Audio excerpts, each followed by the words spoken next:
Tubaniriza ku channel yaffe ya Living Agriculture. Amanya ndi Luigare Isa bakibinga. Olwalero tugenda kutunuulira ensonga nnyingi. Naye nga mwezi ensonga ze tugenda okutunuulira. Tugenda kutunuulira mwebyo ebibuuzo bye mubuuza. Mbeebaza okuba nti mwasalawo Living Agriculture okubanga ye channel yammwe gye mulaba. Ate ne mbeebaza abo bonna abalayikinga ate ne musharinga. Mukola ky'amaanyi mwebale. Ebibuuzo bye musinze okubuuza bibadde bingi. Ekibuuzo ekisooka kye ky'endwadde. Tutunuulire enkoko. Endwadde z'enkoko ziva mu bintu bina. Ekisooka, enkoko gy'ozijja. Ekyo kikulu. Ekyokubiri, ennyumba y'enkoko. Ekyo kikulu. Ekyokusatu, emmere. Ekyo kikulu. N'ekyokuna, amazzi ge zinywa. Katugenda kukwata kimu ku kimu. Tulisookedde mu nkoko. Mubuuza, kiki ekireetera endwadde enkoko okulemala amagulu? 1. Emmere gye mutabula mutya. Enkoko okulemala amagulu neefuna ebitege. Kiba kitegeeza emmere gy'otabula mubulamu calcium. Calcium ono alimu ebiti 3 oba 4. Tulina calcium nga wa busonko.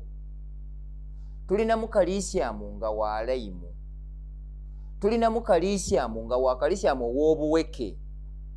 Ne wabaawo calcium nga wa magumba. Gwe kwebyo ebina okozesa ki? From day 1. Mugenda ne muŋŋamba nti bwe muba mutabula emmere ate nga mukozesezza concentrate babagamba calcium mwali. Saagala alaba channel yaffe obenga otugeregeranya n'ebyawalala w'oba ogenze. Ogenda okujja ku channel eno nga w'ogenda okufuna ekituufu kye weetaaga okumanya. Calcium ze zimu ku ingredients ze tuteeka mu mmere okugumya amagumba n'enkoko obutalemala. Ekyo kikulu nnyo. Bwe tuba tutabula emmere nga ya bukoko buto, tukozesezza broken maize oba bulandi, tuteekamu obusonko kilo 5 ku 7 oba calcium obw'obuweke kilo 5. Bw'oba okozesezza limestock feed tuteekamu kilo 5 n'omunnyo kilo 1. Ebyo bw'onaaba obikoze enkoko zo tezigenda kulemala. Nsaba abatuwuliriza, ebintu bino mbisuubira okubanga ku ssimu zammwe bibaako. Akatambi kazze emabega, weetegereze yagamba ki wano. Kuba kimalamu amaanyi obudde bw'oteekayo ate n'oba nga tokola kye tukugamba. Mu buntu ebiseera ebisinga kinyiiza. Nkiddamu. Ekireetera enkoko okulemala, 1. Ziba ziraakinga calcium. Ate kino nkibagamba bulijjo. Tulina obusonko nga busonko. Ne wabaawo amasonko ge bayita obusonko. Teri masonko ge bayita busonko. Naye tukozesa obusonko obweru. Ate bw'oba ogenda kukola ekintu kino ntera nnyo kibagamba. Bw'oba ogenda kutabula mmere ng'ogenda kukozesa birungo ebyaffe ebya bulijjo, mukene, kotoni, busonko, sunflower, ebyo njagala obigule nga biramba. Mukene asinga alimu enkejje, omusenyu n'amayinja. Mukene ali wakati w'4,000 ne 5. Mukene omutuufu ye wa Victoria. Mukene wa Kyoga oba wa Albert mulungi naye alimu enkejje nnyingi. Njagala abatulaba kino mukijje ku nze. Sitwetaaga bunene bwa byennyanja. naye akatono ako ke twetaaga ka mukene ako ke kalimu ekirungo kye twetaaga ekinaakuza enkoko yaffe. Naye bw'onoogamba nti olw'okuba nti mulimu enkejje nkozesa oyo, maama wange oba taata wange saagala wejjuse. Ate ebiseera ebisinga mwogera nnyo nabijja ku YouTube ku channel Living Agriculture. Wano tetugabaawo butwa, tukuwa kye weetaaga okumanya. Bw'oba ogenze kugula busonko n'osanga obusonko bwe bakuwanga mulimu ebya brown, ago masonko. Enkoko zigenda funa coccidiosis. Amasonko gasala ebyenda by'enkoko ne zitandika okufa, ne mubuyita obulwadde, naye nga mmere yammwe kyekizibu. Mukene nga mukene, gula mukene omulamba gwe bakuŋŋunse. Naye abamu njagala mbagambe, amayembe g'ente ge mulaba nga batisse ku mmotoka bagakuba ne bagafuula mukene. Enkoko ne zitaggwamu brown, enkoko ne zitaggwamu kuyiriitira, enkoko ne zitaggwamu ssenyiga. Eyo emmere ebaamu amayembe g'ente. Gula mukene gw'olabye nga bamusengeze oba bamukuŋŋunse. Bw'oba tosobola kufuna mukene ali genuine, kozesa soya. Ate nabagamba soya gwe tukozesa bamuyita naamusoya. Kinyuma nnyo okukozesa soya gwe bamaze osiikako, naye soya atali musiikeko abaamu amata. Enkoko tegenda kuggwesa lubbulawuni naye nga kizibu kiri mu mmere. Emmere ye nnamba emu ku birwaza enkoko zammwe ze mulunda. 1. Storage yaayo. Emmere eno bw'eba ekutte ebitole eba efuuse butwa. Ate ne mugamba nti bye mukola ebimu biganye. Kinnuma kuba obudde bwe muwaayo okulaba nga Living Agriculture ye channel gye mubeerako. Njagala omuntu obe nga ky'okola ate tofiirwa bufiirwa. Emmere eno ereetera enkoko zammwe okufuna ssenyiga owa buli ssaawa. Maize brand bateekamu ebikuta by'omuceere. Maize brand bateekamu ebikongoliro. Bw'abanga kasooli ali ku 1,300, lwaki ogula maize brand ow'olwenda? Kuba kasooli. Ku stage ey'enkoko z'olina tusobola n'otandika okuliisa enkoko zaffe nga tutandise na kasooli. Bw'oba ekyo tosobola kikola, gula pellet. Eyo emmere enkolera eddala. Ate naawe osobola okwekolera pellet. Kyetaaga kuddira mazzi gabuguma n'oteekamu maize brand, gattamu soya oba mukene, funa akatimba, yisaako ng'akola bbajiya ku kusinziira ku bukulu bw'enkoko. Waliwo obutimba obw'obukoko obuto, waliwo obutimba obw'enkoko ze tuyita growers, waliwo obutimba obw'enkoko enkulu, oli mu pellet. Emmere yonna gy'otabula teeka muteekeddwa okubaamu kaliisiyamu, teeka muteekeddwa okubeeramu omunnyo. Naye abamu mummalamu amaanyi nti baŋŋambye nti mu mmere tetuteekamu munnyo, kati gwe yakugambye oba tomuleeta waffe. Njagala tetukole bye tukola nga tondireetinga na walala. Ekikuleeta kuno kye kino, w'ogenda okufuna kikye weetaaga. Ekyo ndi mukambwe nnyo, ate ne muŋŋamba siina mpisa. Emmere yonna gy'otabula teeka mulina okubeeramu obusonko. Oba okozesezza concentrate oba okozesezza bino bya ordinary. Emmere gy'otabula yonna muteekeddwa okugendamu omunnyo. Buli kiro 10 tuteekamu kiro y'omunnyo emu. Ebika by'omunnyo tulina 2. Tulina brown salt ne iodine ogw'enva. Toteekamu magadi. Bw'oba oyagala kulwanyisa bigenge oba kulemala kwa nkoko, 1. Teekamu obusonko, teekamu calcium ow'obuweke, teekamu limestock feed oba amagumba. Naye tetubigatta, tukozesaako kimu. Toteekamu busonko ate n'oteekamu ne lime. Nedda. Bw'okozesa busonko kozesa busonko, bw'okozesa lime kozesa lime, bw'okozesa magumba kozesa magumba, bw'okozesa calcium alinga omuceere kozesa obwo. Tukozesaako kimu. Teeka oteekemu n'omunnyo. mu kiro 10 tuteekamu omunnyo kireegi. Bw'oba ogenda kukozesa concentrate tulina ebikanga bingi, naye waliwo Hendrix, ekiveera kyako kibeera kya yellow. Waliwo Intraco, kubeerako ekya bbulu. Waliwo Comfort, kibeera kyeru. Waliwo New Science, kubeerako ekya green. Waliwo Wafi, abeerako ekya bbulu. Ne wabeerawo ne Jubairi. Jubairi alimu ebika bibiri. Waliwo Jubairi ow'enkoko ento, ne wabeerawo Jubairi ow'enkoko enkulu.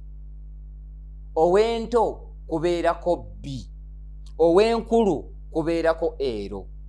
Ekyo njagala abalunda kwegamba tuleme kutwala budde bwammwe na data, ate nga mmwe gye tuli, mwe mutufuula kye tulina okubeera.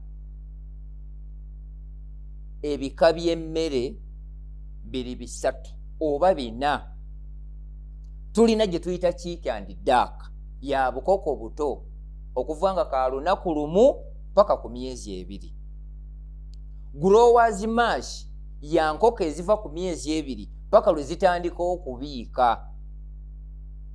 Layers mash eyo y'emmere gye tuwa enkoko ze tukakasiza nga zitandise okubiika. Breeders mash y'emmere gye tuwa enkoko ezibiika amagi nga tugenda kwaluzaamu bukoko. Naye abamu mu ntabula enkoko oluweze emyezi 3 nga mutandika kugiwa layers mash, ojja funa ebizibu 2. Eyinza okulwawo okubiika oba n'ebiika nga nennabaana ajjirako, ogikase. Oyina kulaba nga 5% mu nkoko z'olina zibiika. Zibiikireyo wiiki emu, olyoka ozijje ku growers, olyoka oziwe layers. Enkoko ze tugenda okubiikisa amagi nga zakwaluzaamu obukoko ziteekeddwa okuba nga ziwezezza emyezi 7. Abamu baaluza za myezi 4. Bwe bukoko bubafaako mu bbuluda. Saagala kulwanagana na baaluza nkoko. Ebyo ebizibu byabwe, nammwe bwe mugenda ne mutomera ne mulaba ekyo, koolaba obukoko nga bukunkumuka mu bbuluda mu wiiki esooka, amagi baakuwa mato. Koolaba enkoko nga teziva mu kifo n'oziriisa ne ziweza wiikisi 2 nga tewaliwo kikyukamu, enkoko zaali nkadde. Bubeera stunted. Mbeebaza okubeera ku YouTube. Ate ne mbeebaza nga Living Agriculture ye channel gye musangako bye mwetaaga, so si bye mwagala. That's why we are here. Bw'olaba enkoko ng'etandise okuzimba omutwe, n'ezimba amaaso, n'efuna amabwa ku nnyindo, obwo obulwadde tubuyita fowlpox, ye kawaali. Obulwadde obwo ebibuleeta biri 3. 1, ennyumba ye eri etya. 2, emmere baagitabula batya. 3, gwe nga gwe amazzi zinywa kika ki. That's a bacterial disease, ate it is viral. Tusobola okubujjanjaba. Neebaza Mukama nti twasobola okuzuula eddagala ffe nga ffe bannakyalo, okuzuula eddagala lye tuyita herbal medicine. Tulikola mu birime oba mu bimera n'ojjanjaba enkoko zo. Nkiddamu, teri ddagala zzungu lijjanjaba Newcastle, teririiyo. N'abazungu lyaba baalinoonya ne libalema. Naye ffe tulikola. Noonya ekigagi, noonya enjaga, noonya ekigoogwa, omunnyango, kaamulali, taaba, n'omululuuza, byonna bingi. Obifumbe byesere. Bw'ogattamu galiki kijja kuba kikkolera. Gwe atasobola kubyekolera eddagala tulirina.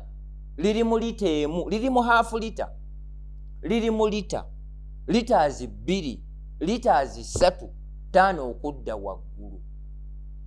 Eddagala lino lye tukola twagaana okuligaba mu bantu. Reason is being balyozaamu. That's duplicating. Eddagala lino liri mu kifo kimu kyokka mu paaka empya. Gwe bw'olyagala tulikutuusaako wonna w'oli. Kye twewala kwe kuwa ebintu ne bitakola. Gwe tuliwadde bw'agamba nti ajja likutuusaako, bw'okubira mutebi ajja likutuusaako we liri. Bwe bw'oba tosobodde kujja mu paaka mpya, mugira ne mubuuza paaka empya yeeriwa? Paaka empya yeeri ku Namirembe Road, eri wakati wa Namirembe Road ne Makaayi, awo tusangibwa. Eyo kalina eri eya Freeman, eriko Freeman Hypermarket, second floor, room 917, kwolisanga. Tetulitembeeya.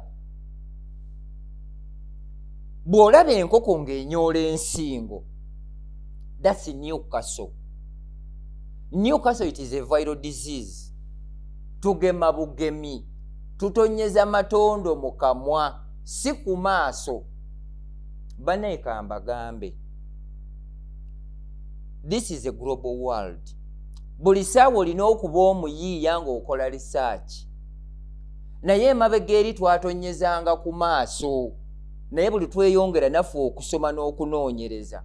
Eddagala bw'olitonyeza ku maaso, naddala eryo eriri chemical, that's a live vaccine. Enkoko eritakula eriisa eryo ne zifuna amabwa, ne mugamba zaatandise okuzimba amaaso. It is due to that. Vaccine yonna tulina kutonyeza mu kamwa na nnyindo. Ekyo kye njagala tumanye. Bw'olaba enkoko ng'efuluma kalimbo wa brown, weekyekinge.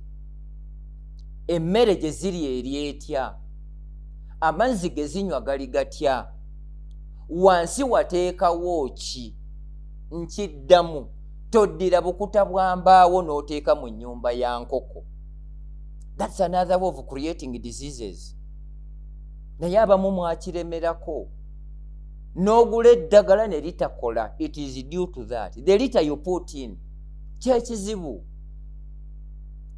Enkoko eno bw'etakula obukuta bw'embaawo bugiyingira mu nnyindo, ssenyiga tajja kuggwa mu nkoko zo, atta ng'omaze kujja mu bukuta obwo.